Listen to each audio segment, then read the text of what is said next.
안녕하세요. 술집 창업 사관학교의 웅쌤입니다. 술집을 창업하려고 하지만 어디서부터 어떻게 시작해야 하는지 참 막막하기만 한데요. 초보 술집 창업자에게 딱 맞게 어떻게 하면 술집 창업을 할 수 있는지 술집 창업 프로세스에 대해서 차근차근히 알아보도록 하겠습니다. 만약 혼자 술집 창업 준비하기 막막하셨던 예비 초보 사장님들이라면 이 시리즈가 분명히 도움이 될 거라고 확신해요. 이런 분도 계실 것 같아요. 왜 제가 당신의 이야기를 들어야 하냐고요. 불과 3년 전까지만 해도 저 또한 아무것도 모르는 초보 술집 사장이었습니다. 그래도 저는 장사 관련된 책 300권, 3천만 원 이상의 강의를 들으면서 정말 빠르게 지식과 노하우들을 습득한 경험이 있어요. 이 지식과 경험을 바탕으로 2년이라는 시간 동안 하루하루 수많은 시도와 연구를 해왔습니다. 그 결과로 1년 만에 적자에 허덕이던 매장에서 매출 8배까지 끌어올린 경험이 있고요. 1년 반 만에 가맹점 3개까지 늘린 경험이 있습니다. 비록 작은 성공 경험이지만 초보 술집 창업자분들에게는 큰 인사이트를 줄 수 있는 영상이라고 확신합니다.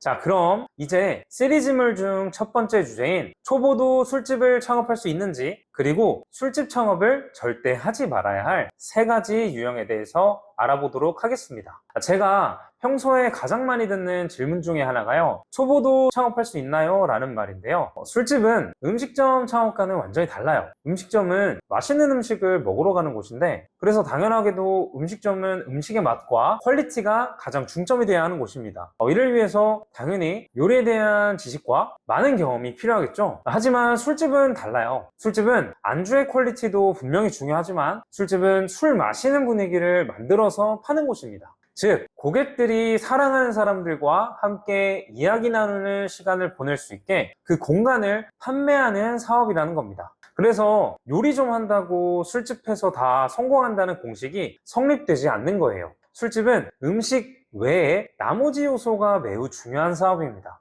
자, 이번에는 이런 사람은 절대 술집 창업하지 마세요. 3가지 유형에 대해서 알아볼게요. 다행히 술집 창업하려는데 필요한 자격증은 없어요. 하지만 적어도 이런 사람은 절대 술집 창업을 추천해드리지 않는다라는 겁니다. 첫 번째 유형, 사람과 관계를 맺는 것을 극도로 꺼리시는 분들입니다. 술집은 사람을 상대하는 일이에요. 술집에 갔는데 음식 맛이 아무리 좋아도 사장님이 너무 불친절하거나 계속 인상을 쓰거나 그러면 어떨까요? 맛있던 음식도 맛이 없어질 거예요. 이런 말 들어보셨을 거예요. 장사는 이윤을 남기는 게 아니라 사람을 남기는 것이라고요. 사람을 남기기 위해선 먼저 관계를 맺는 게 필요하겠죠. 그래서 사람과의 관계를 꺼려하는 분들에게는 술집 창업을 권하지 않습니다. 두 번째 유형, 건강상의 문제가 있을 수 있는 분들입니다. 술집은 아무리 빨리 영업을 마감하더라도 새벽 1시, 2시는 훌쩍 넘기는 일이 많아요. 마감을 좀 일찍 하더라도 개인 시간도 갖다 보면 취침 시간이 3시, 4시, 5시를 훌쩍 넘기는 경우들이 많죠. 낮과 밤이 이렇게 바뀌게 되는 거예요.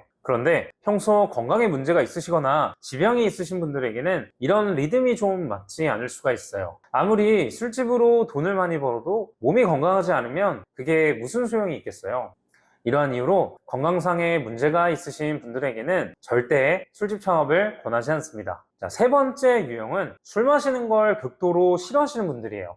오해는 하지 마세요. 술을 잘 못 마시는 건 상관이 없어요. 술집은 술 만나는 분위기가 중요하다고 말씀드린 거 기억나시나요? 근데 이 분위기는 술을 먹어본 사람이 알 수밖에 없어요. 술을 못 마셔도 술 마시는 그 분위기를 즐기는 분들은 이해하실 거예요. 술집 사장님의 가장 중요한 경쟁력은 이 분위기를 만들어주는 역할인데, 어떤 분위기인지도 모르고 심지어 경험하려고도 하지 않은 분들은 경쟁력이 생기기 어렵다는 겁니다. 자, 두 번째 이유는 일을 즐길 수가 없기 때문이에요. 장사는 하루 이틀 하는 게임이 아니죠. 1년, 2년, 길게는 5년 이상 장기적으로 봐야 하는 엄연한 사업이에요. 이 업종에 오래 머무르고 지속하려면 당연히 우리가 이 일 자체를 좋아해야겠죠. 그런데 제가 술 마시는 걸 정말 싫어한다면 이 일이 좋아질 수 있을까요? 금방 지치게 되고 그만두고 싶은 마음이 계속 생기게 돼요. 돈을 버는 것도 중요하지만 버티는 게 가장 기본이 된다는 거예요. 자, 3번째 이유는요, 소비자의 마음을 읽지 못하기 때문이에요. 우선 술집 성공을 하기 위해서 가장 필요한 게 무엇일까요? 그건 바로 소비자의 마음을 읽어야 한다는 거예요.